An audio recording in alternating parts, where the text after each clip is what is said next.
Bienvenida, bienvenido. Hoy nos vamos a sumergir en un laberinto legal, bastante particular, la verdad. Todo construido a partir de una serie de documentos, grabaciones, notas personales que hemos estado analizando. Ujú. Y el epicentro es una decisión judicial, un auto, como se llama técnicamente, con fecha del 5 de noviembre de 2025. Ajá. Este auto, con un número de radicación larguísimo, 1101-02-00-2025-051980-00, es muy tajante. Rechaza una demanda. Vale. Y la justificación oficial es que la persona demandante no corrigió bien su escrito inicial, el libelo de demanda, como le habían pedido en una orden anterior, del 23 de octubre. Y ahí está el meollo, ¿no? En ese término. No subsanó en debida forma. Porque subsanar un libelo, bueno, básicamente es arreglar los fallos o aclarar lo que esté oscuro en la demanda original. Para que el juez pueda admitirla, claro. Exacto. Para que pueda empezar a estudiar el fondo. Es un paso normal en el proceso. Lo que parece raro aquí, según lo que cuentan las fuentes, las grabaciones y los escritos, Es que la decisión de rechazo no explica qué estuvo mal. eso parece. No detalla qué faltó o qué estaba incorrecto en ese intento de corrección, y eso, claro, genera la frustración que se nota en las fuentes. Totalmente, porque las fuentes revelan un esfuerzo que parece considerable para cumplir con esa orden de subsanación del 23 de octubre. Sí, hablamos de documentos largos, vídeos explicando punto por punto, e incluso una grabación bajo juramento de más de 8 horas. 8 horas. Es muchísimo tiempo. 8 horas intentando aclarar y corregir lo que se pidió. Y la respuesta, según se percibe en la documentación, fue ese rechazo así, en general, sin detalles concretos, lo que deja a la persona afectada en una situación de, bueno, de no saber qué hacer, ¿no? ¿Cómo voy a saber qué corregir si hice todo esto y me dicen que está mal, pero no por qué? Exacto. Una situación que, vamos, procesalmente hablando, genera bastante indefensión. Claro, si no te dicen que hiciste mal, ¿cómo lo corriges para la próxima? O incluso, ¿cómo recurres a esta decisión con argumentos sólidos? Y en cambio, la orden original, la del 23 de octubre, esa sí parece que fue bastante específica en lo que pedía corregir. Al menos eso se deduce de las discusiones posteriores que hay grabadas. Sí, parece que sí. Pues nuestra tarea hoy es precisamente esa, intentar desenredar este nudo. Vamos a mirar de cerca ese auto de rechazo, a explorar qué pedía exactamente esa orden de subsanación. A ver qué pasos se dieron para cumplirla. Y sobre todo intentar situar este incidente en el contexto más amplio, porque hay mucho más detrás según las fuentes. Todo, como siempre, basándonos solo en la información que tenemos. Así que vamos a ello. Perfecto. Empecemos por ahí, por la pieza central, el auto del 5 de noviembre. Las fuentes lo describen como muy escueto. Sí, Simplemente dice que no se cumplió lo ordenado el 23 de octubre, que no se subsanó en debida forma, y ya está. No hay, al parecer, un análisis de lo que se presentó. ni de los documentos, ni de los vídeos. Nada. Ni una lista de esto sigue mal, aquí falta esto, según parece indicar la persona afectada. Lo cual choca, claro, con ese esfuerzo que se documentó para cumplir. En las grabaciones telefónicas de después, donde la persona intenta entender qué pasó, ¿se nota la perplejidad? Ujú. Se oye esa pregunta retórica. ¿Qué voy a saber que subsané si me tomé el trabajo? La sensación que transmiten es que el magistrado oponente, el que lleva el caso, pues no dio esa guía necesaria. Y ahí es donde cobra importancia la orden anterior, la del 23 de octubre. Porque esa, según cuentan las fuentes, sí que detallaba varios requisitos concretos que la demanda inicial no cumplía ¿Vale? y que se tenían que corregir. Eran, si no me equivoco, 4 puntos clave, fundamentalmente. Los repasamos. Creo que es importante para entender qué se pedía exactamente. Sí, claro. El primer punto, según se reconstruye de los documentos, era identificar con precisión a las autoridades demandadas. ¿A quién se demandaba? Exacto. Y no solo eso, sino qué acciones u omisiones concretas se le atribuían a cada una.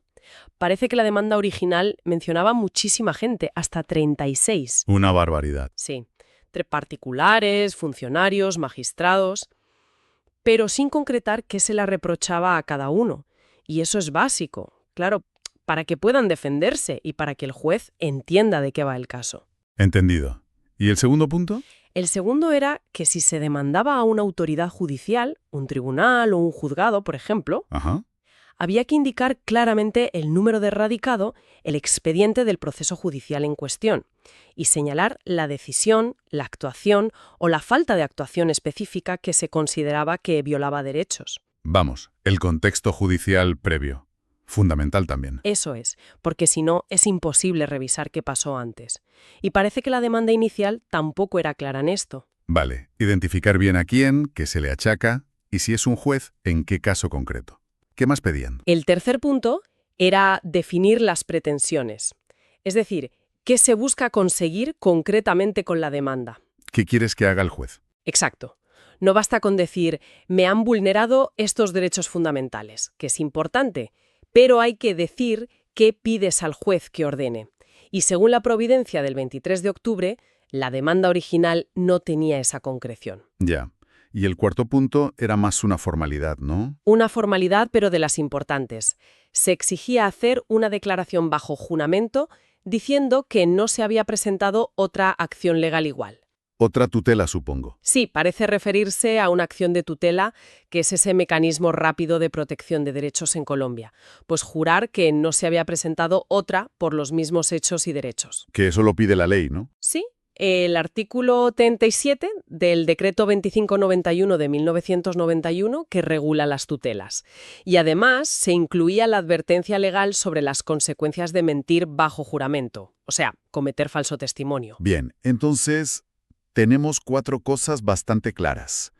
Identificar demandados y sus acciones, especificar contexto judicial si lo hay, concretar qué se pide y jurar que es la única acción. Eso es. Y frente a eso, las fuentes describen ese esfuerzo enorme. Escritos, vídeos explicativos, la grabación de más de 8 horas que, según se afirma, incluía esa declaración juramentada.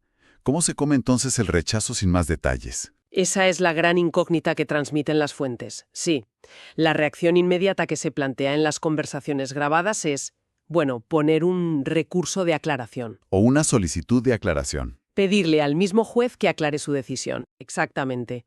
Es una figura que existe para eso, para pedirle que precise o aclare los puntos que no estén claros en su auto o sentencia. En este caso, se buscaría que dijera, punto por punto, por qué cree que la subsanación no fue correcta. Una especie de, por favor, explíquese mejor, que no le entiendo. Algo así. Para poder entender y, si se cree que el rechazo no tiene fundamento, poder impugnarlo después con argumentos sólidos basados en esa aclaración. Con otro recurso, claro. Claro, el que proceda, reposición, apelación, pero mientras eso no pase, el proceso está parado. Y las fuentes expresan mucha preocupación por el perjuicio que causa esta demora. Lógico, porque no se avanza en proteger los derechos que se reclaman. Exacto.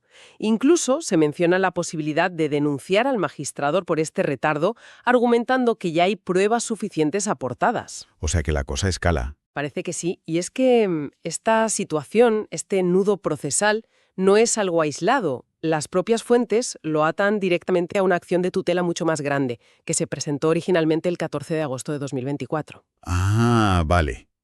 Esa acción inicial parece ser el verdadero trasfondo de todo esto. Sin duda. Para entender esto, hay que entender esa tutela anterior. Las fuentes la describen como un intento de abordar problemas sistémicos muy, muy profundos. No es solo un caso individual. No, va mucho más allá. Cuestiona el funcionamiento del Estado, de la justicia. Hay varios ejes principales en esa tutela y en los documentos relacionados. ¿Cuáles son esos ejes? Suena importante. Pues uno que sale mucho es la propuesta de usar inteligencia artificial, IA, para atacar problemas crónicos de la justicia. ¿Cómo cuáles? Pues la congestión terrible de los juzgados, los costes de funcionamiento, la corrupción. Las fuentes hablan de experimentos propios hechos con IA, hasta una sentencia experimental en un tribunal simbólico que llaman Regular 34. Curioso. Sí, para intentar demostrar que se puede hacer.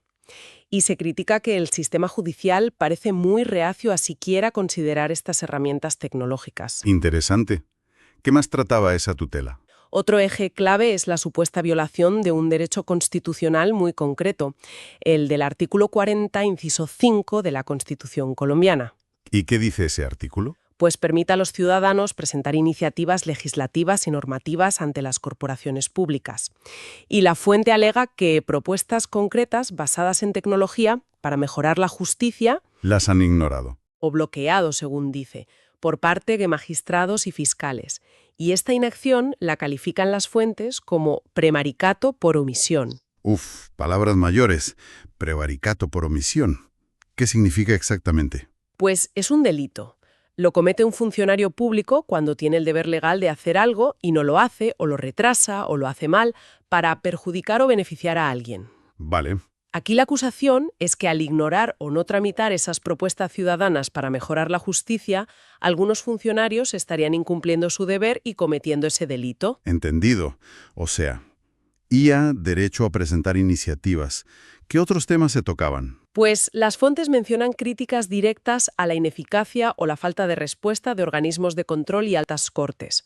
Nombran al Consejo de Estado, a la Defensoría del Pueblo, a la Personería. Que son entidades importantes de control y defensa de derechos. Exacto. También se habla de denuncias por presunta estafa contra políticos por promesas electorales incumplidas y de la aparente pasividad judicial ante eso. Y por último, se menciona el concepto de temeridad. Temeridad. ¿En qué sentido? Sí, en derecho, la temeridad es abusar del derecho a litigar, o sea, presentar demandas o recursos a lo loco, sin base, solo para molestar o retrasar. Ya. Lo curioso es que la fuente dice que si ha habido alguna apariencia de temeridad en sus acciones, ha sido provocada por la propia justicia. ¿Cómo? Por la forma fragmentada y confusa en que, según dice, han manejado casos relacionados antes, que le han obligado a presentar muchas acciones para intentar conseguir una respuesta completa.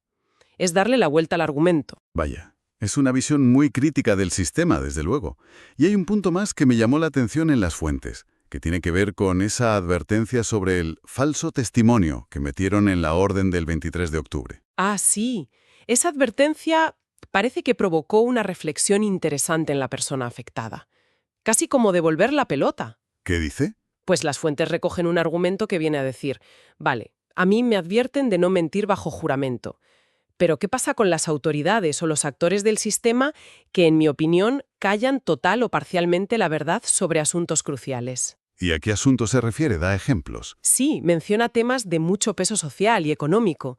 La sostenibilidad real de las pensiones, el agotamiento de recursos naturales, la corrupción sistémica. Temas gordos. Muy gordos. El argumento es que al no tratar estos temas con transparencia, o al rechazar o retrasar acciones ciudadanas que intentan ponerlos sobre la mesa como su propia tutela, las instituciones estarían engañando a la sociedad. Induciendo a error, dice. Eso es. Plantea que esa omisión de información vital podría ser una forma de engaño o, como mínimo, de complicidad con situaciones que no son sostenibles. Es una acusación ética y casi legal muy fuerte sobre la responsabilidad de las instituciones. Es una perspectiva que desde luego amplía el foco muchísimo más allá del caso concreto. Y para añadir más capas todavía, las fuentes también meten este episodio en el contexto de otros líos legales y situaciones personales. Efectivamente, se menciona una demanda puesta contra Google, contra Alphabet, su matriz. ¿Por qué? La estafa relacionada con la inteligencia artificial, conectado con el tema de la IA que ya veíamos en la tutela. ¿Otro frente más? Sí. Y por otro lado, se detallan una serie de denuncias cruzadas que han salido en medios por presunto acoso y difamación. Ahí se mencionan nombres como María Antonia Sanín y la congresista Catherine Jubinau. Vaya, temas muy mediáticos también. Sí, y se alega también censura en medios y redes sociales sobre estos casos. ¿Y cómo conecta todo esto con el rechazo de la demanda que estamos analizando? Pues la conexión que se sugiere en las fuentes es que todo este conjunto de cosas, la lucha por la tutela sistémica, la demanda a Google, las disputas personales, la supuesta censura, crean un ambiente muy hostil. Un desgaste, supongo. Un desgaste enorme, sí, que afecta a la capacidad de la persona para defender sus derechos de forma eficaz, incluso en trámites que parecen sencillos como subsanar una demanda. Se argumenta que hay como un patrón de obstáculos y perjuicios que va más allá de este auto del 5 de noviembre. La verdad es que es un panorama de una densidad tremenda. Un problema que empieza con cómo redactar bien un papel para el juzgado, cómo subsanar una demanda, y se abre a una red complejísima. Sí, que toca la estructura del Estado, la ética de la IA, denuncias de corrupción, prevaricato, conflictos personales con eco público, debates sobre la verdad, la sostenibilidad, de todo. Y todo ello documentado de forma casi obsesiva por la persona afectada usando la tecnología. Sí, eso es llamativo. Vídeos como prueba, análisis con IA, plataformas como Notebook LM para organizar toda esa cantidad de información. Es como un intento de usar las herramientas del siglo XXI para pelear contra un sistema al que precisamente critica por no usarlas. ¡Qué paradoja! Sí. Entonces, para recapitular y que quede claro para quien nos escucha, el problema inmediato, el que está ahora mismo sobre la mesa, es procesal. Ujú. Hay un rechazo de una demanda porque no se corrigió en debida forma, pero sin que le digan por qué. La opción que se maneja en las fuentes es pedir una aclaración formal al magistrado. Que se explique. Eso. Pero este incidente es solo la punta de un iceberg enorme y muy complejo. Debajo hay una batalla legal y argumental mucho más grande. Sobre cómo funciona la justicia, el papel de la tecnología, la responsabilidad de las instituciones y hasta disputas personales muy, muy cargadas. Exacto. Lo que este caso particular nos muestra, a través de las fuentes que nos han llegado, es la increíble complejidad que puede tener la interacción de un ciudadano con el sistema judicial. Sobre todo cuando esa interacción toca nervios sensibles del propio sistema, ¿no? Claro, un requisito formal se convierte en el detonante para sacar a la luz un montón de frustraciones acumuladas sobre el acceso a la justicia, la eficiencia del Estado, la corrupción, el futuro tecnológico, la verdad en el debate público. Y destaca, como decías, ese uso intensivo de la tecnología por parte de la persona afectada, como herramienta de defensa y de documentación. Vídeos, IA, organización digital, es casi una metáfora de su propia lucha. Usar la tecnología para exigir que la tecnología se use mejor en la justicia. Una paradoja interesante, sí. Intentar usar la modernidad para reformar una estructura que percibe como anclada en el pasado, o al menos resistente a ese cambio tecnológico que propone.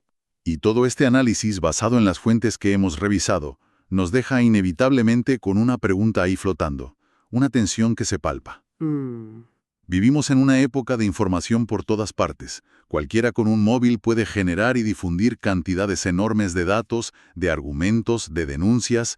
¿Cómo pueden nuestros sistemas judiciales, que se diseñaron en otro mundo, gestionar esta nueva realidad? Cómo equilibrar el derecho a defenderse, que con estas herramientas puede ser muy vehemente, muy exhaustivo, con las reglas del juego, las reglas procesales, que están pensadas para mantener un orden y evitar el caos. Es complicado. Y sobre todo, ¿qué papel juega la claridad o la falta de ella? Como parece sugerir este caso con ese rechazo por parte de las autoridades judiciales en todo esto. Claro, si las reglas no están claras o si las decisiones no se explican bien, nos está invitando justo a la confusión, a la frustración y quizás a que se multipliquen los litigios. Es una pregunta importante. Un análisis sin duda lleno de aristas y que plantea cuestiones fundamentales sobre la justicia en esta era digital, con muchas capas todavía por explorar a medida que esta situación, siga su curso.